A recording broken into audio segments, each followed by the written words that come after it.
1 in every 31 Bitcoin ever mined now belongs to BlackRock. Not a government, not a crypto-native company, but the largest asset manager on the planet.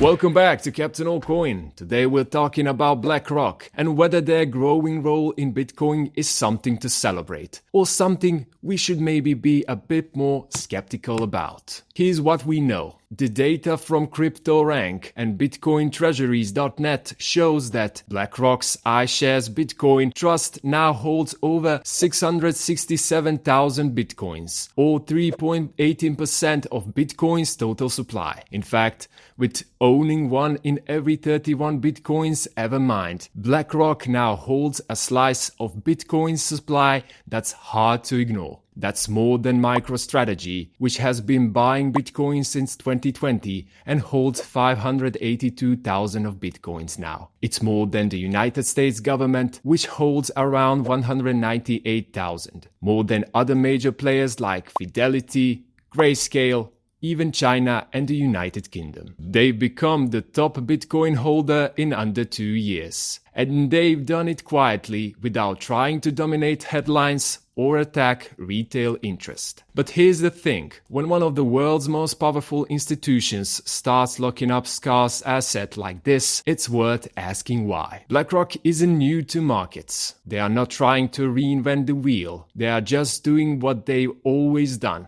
Allocating capital, offering exposure, and giving institutional investors what they ask for. And clearly, there's demand. Their Bitcoin ETF launched in January 2024, and since then, it's been bringing in inflows. Not from crypto natives, but from pension funds, family offices, and long-term traditional investors. But it does raise some important questions. Is Bitcoin still the outsider's asset, or has it just become another product in Wall Street toolkit? It's not that TradeFi involvement is all bad. More access, more liquidity, more visibility, all that helps. But when one entity starts stacking BTC at this scale, it challenges the idea of Bitcoin as decentralized, neutral store of value. For years, Bitcoin's appeal was its independence. No central bank, no single point of failure, no gatekeepers. But now, some of the world's largest financial institutions are not just participating,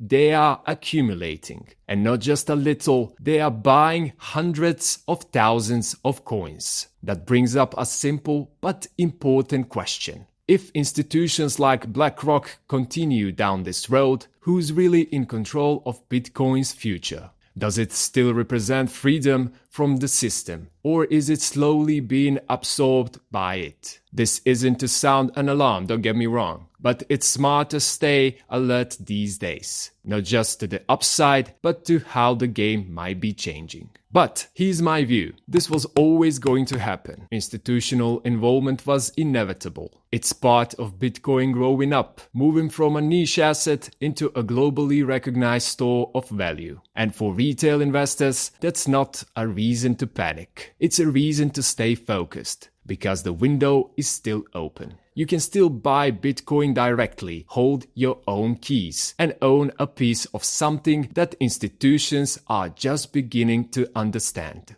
That's why we keep stacking sats. Not because it's trendy, but because all of this, the ETFs, the headlines, the institutional interest, it's just the beginning. Bitcoin is maturing, but it hasn't peaked. And if you're here now, you're still early. If you found this video useful, give it a like so more people can see it. Subscribe to Captain Allcoin if you want more grounded, no fluff takes on what's happening in crypto. And hit the bell if you don't want to miss the next shift in space.